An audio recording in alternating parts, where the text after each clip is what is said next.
Ada beberapa hal, memang harga salah satu pokok penting gitu, tapi juga pertama tadi infrastruktur di mana pemakaian yang besarnya itu harus ada. Jadi pengguna jangkar gitu ya, anchor demand-nya itu harus ada, dan anchor demand ini biasanya menjustifikasi skala ekonomi.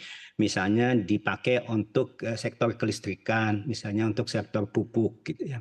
Nanti industri yang lain yang relatif kecil-kecil konsumsinya itu bisa terbentuk.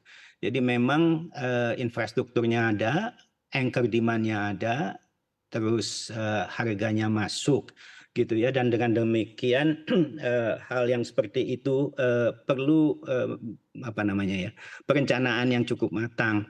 Dan kita tahu kan ada apa namanya, variabel lain, yaitu harga internasional.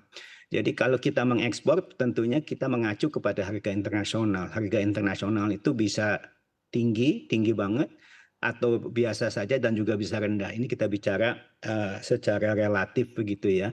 Kebanyakannya harga ekspor ini, harga pasar internasional ini lebih tinggi dari harga domestik, terutama dengan tadi bahwa pemerintah sudah sangat bersedia untuk menurunkan pendapatannya ke level yang sangat minimum, bahkan nol tadi kata Pak Joko. Artinya keekonomian itu bisa ditekan serendah mungkin, produksinya bisa tetap berjalan, keekonomiannya masuk, produsen happy. Nah, konteks yang bahwa ekspor ini apakah tetap diberikan atau tidak tergantung dari penyerapan.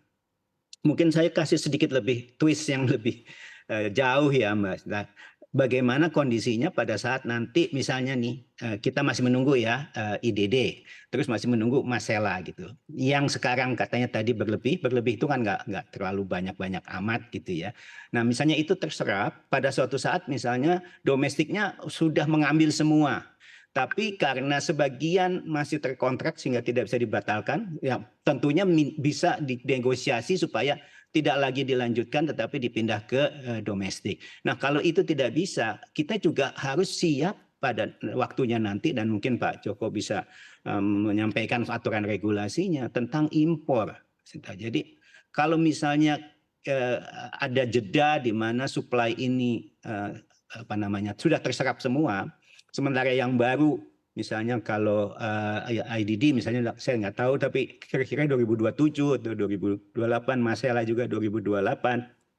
Selama nanti sudah penyerapan itu sudah maksimal dan ada jeda di mana domestiknya tidak bisa mensuplai lagi, kita juga harus siap-siap untuk mengimpor gitu ya. Dan ini menjadi sesuatu yang sifatnya sangat dinamis dalam pasar gas gitu ya. Dan kita harus siap untuk juga bisa menerima LNG.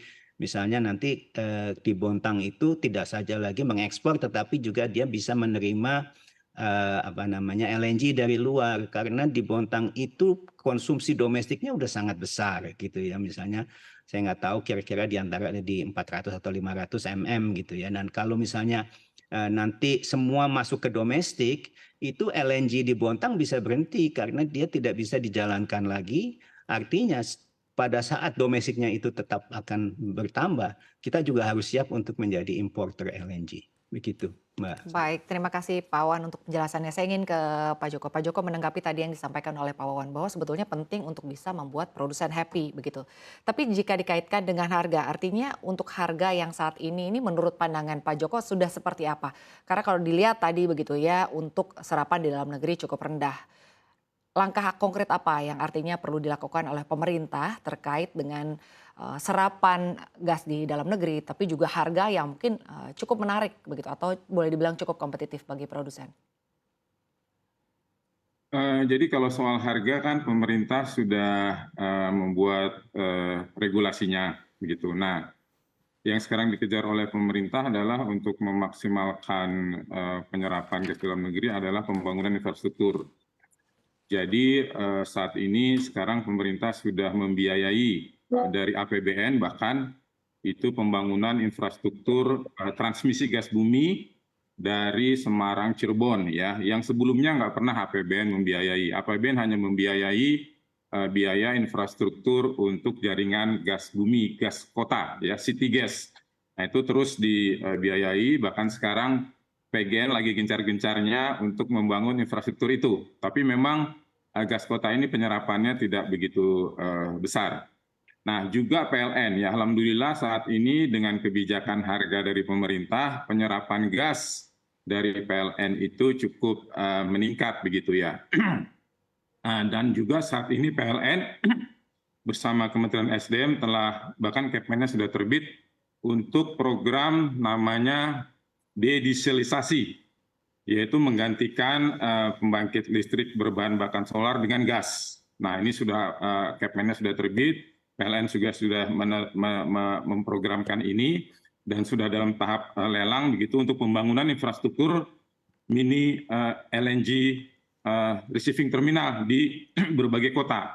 Ada sekitar 5.200 pembangkit diesel di 2.130 lokasi. Kita banyak sekali pulau di Indonesia, itu ada di 2.130 lokasi yang akan digantikan dengan gas. Nah ini sedang dipersiapkan lelang-lelangnya dan infrastrukturnya. Memang ini tidak murah, tetapi kita harus mau tidak mau suka atau tidak untuk pemanfaatan secara maksimal gas dalam negeri adalah pembangunan infrastruktur baik oleh swasta, BUMN maupun budget dari APBN. Itu sedang kita rencanakan dan sedang kita kerjakan pembangunan infrastrukturnya. Untuk harga pemerintah sudah menetapkan regulasinya dan terus sedang diproses diajukan industri-industri yang diberikan harga khusus $6 ini, Mbak. Baik Pak Joko, lalu jika untuk pembangunan infrastruktur tadi Anda menyampaikan bahwa ini sebetulnya sudah dibiayai pemerintah begitu Pak. Sudah ada sekitar 2.130 lokasi yang mungkin nantinya akan digantikan.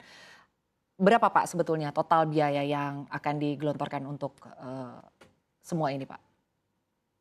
Nah, kalau di dalam Green Strategi Energi Nasional itu perkiraan biaya untuk membangun pipa transmisi gas dari APBN ya untuk Cirebon Semarang sepanjang lebih kurang 250 km itu sekitar 3 triliun ya.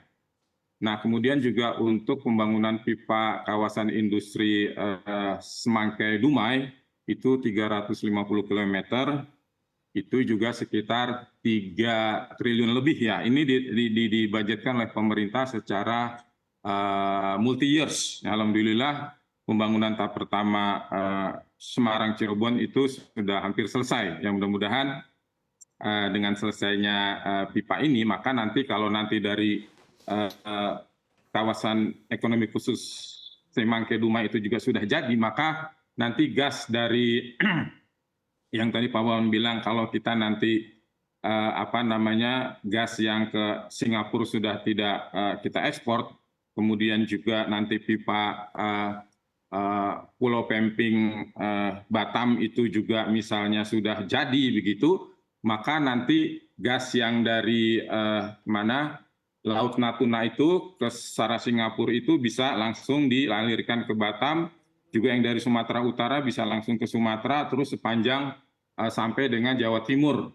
Nah sekarang sudah nyambung pipa SWJ 1, SWJ 2 dari Sumatera ke Jawa, tetapi nanti dari Sumatera Utara itu yang saya sampaikan tadi, kawasan khusus Semangkai itu ke Dumai kalau nanti udah jadi, kemudian juga Cirebon Semarang jadi, maka nanti gas dari Laut Natuna yang mulai Pulau Pemping Batam itu juga kalau nanti sudah jadi, maka akan bisa ngalir ke Jawa, di mana konsumen gas paling banyak adalah di Jawa. Sehingga nanti kalau pipa itu sudah terkoneksi, maka kita yakin sekali bahwa pemanfaatan gas bumi akan lebih meningkat, Mbak.